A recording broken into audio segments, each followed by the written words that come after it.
Hello everyone, and welcome to this, our last talk of Lovebytes 2007. I'd like to introduce Matt Pike.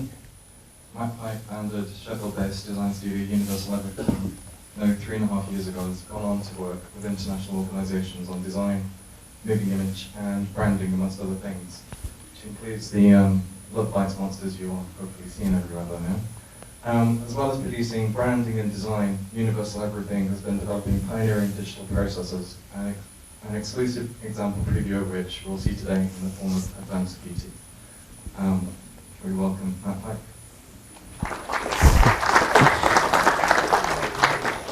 Hello, nice doing one of these in Sheffield. It's the first time, so easy travelling. So what I'm going to talk about today is a bit about what I do and we do as a collective design studio, a couple of other things we do, and then go into the DVD we're working on at the moment with a bunch of people. So, quick start off. This is where I work in the studio in Nether Edge in Sheffield, which is kind of very different to the whole London thing that most people that I work with operate in. Tiny little studio. This is it. And this is the website that we have for Universal Everything, which is the design studio. It's just like a big visual blog. It's all about the work, not about flying flash intros or anything like that. Check it out at universaleverything.com. It's got all sorts of stuff in it. One thing that we try and focus on is doing try and reinvent ourselves every project. So it's not really about, we do motion graphics or we do web design. We're trying to sort of diversify all the time. So it's a very, very multidisciplinary operation. So the way it works is a big collective of people. We work with architects in Paris, musicians in Brighton, programmers in Germany, in London, in San Francisco, who sort of program in Flash and processing, which you may have seen in some of the other talks here. 3D animators and some product designers as well. So, it's the idea being that I'm the only kind of full-time employee, and then we work with this sort of big network of people that we put together as teams for different projects that we work on. So there's 3 different things I want to talk about. Universal Everything, which you've just seen a brief overview of. And then we have Everyone Forever, which is a kind of a collective pot of good inspiration that we all find, which is on the web. It's primarily not a design blog, because there's plenty of that around. So it's more about, we call it everything at the edges of anything, or something like that. It's all about sort of finding the people working at the extremes, the maverick people working at the extremes of any discipline. So a quick look at that. So again, a sort of visual blog thing. Worth checking out. It's got a lot longer than this now. There's probably about 300 posts on it, but it's just all these really odd things from sort of history, food, cooking, art, fashion, architecture, maths, even kind of new words that have been discovered or been invented and things like that. So those 2 things really summarise the sort of way we work as a kind of a collective and a way of exploring new ideas all the time, and really just trying to avoid being pigeonholed into one aesthetic. I'm not a programmer at all, but I love the idea of designing things which are very non-linear, and you essentially just design a set of rules or parameters, and then that spawns the design that you see. So essentially you're creating a design machine rather than sitting there laboriously toiling over sort of manufacturing it yourself, which means you've got more time to like. So here's the idea you've probably seen.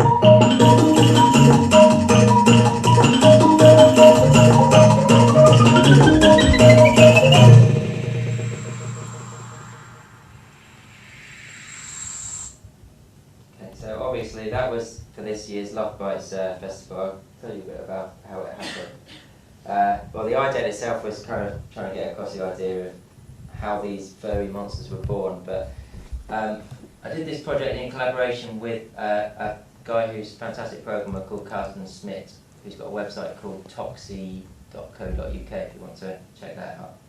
But we came up with this idea of having this this very sort of warm, friendly technology to the festival rather than sort of a really digital look. And we actually designed this generative system using processing where essentially it's created 20,000 unique furry monsters. Each one's got a unique name, a unique number, and there's sort of various rules and parameters that change, you know, like hair colour and shape and weight and things like that. And it's just sort of a really interesting way of working because it means that every postcard that people get sent and every program that these things appear on become this sort of precious collectible object, which sort of, you know, changes mass production and the sort of notion of you know, copies and things like that.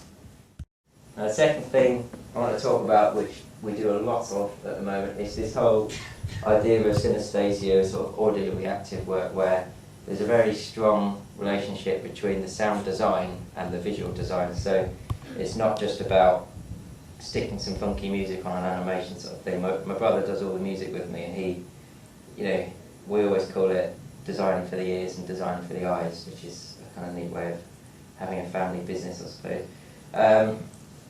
Now, we sort of do things on really small scale, like mobile video ringtones, which are really interesting, tiny little animation pieces, or up to stuff at the Nokia store, which you can actually stamp within. So I'll show you a few of these.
On to advanced beauty. Now, this is the kind of third arm of universal everything. It's a bit like Google Labs, I suppose, you know, where it just gives the chance for me and the people that I collaborate with to do some sort of clientless work, and a lot of the stuff that we're doing is very tightly based around the idea of audio-visual animation and interactive pieces. Bit of a pretentious title, but it kind of explains it, I suppose. So we're actually using some really high-end kind of supercomputer stuff to actually generate some of the films as well. And also things like scientific imaging, like the wind tunnel thing that we saw earlier as well. So really trying to find quite unusual ways of generating beautiful pieces of film.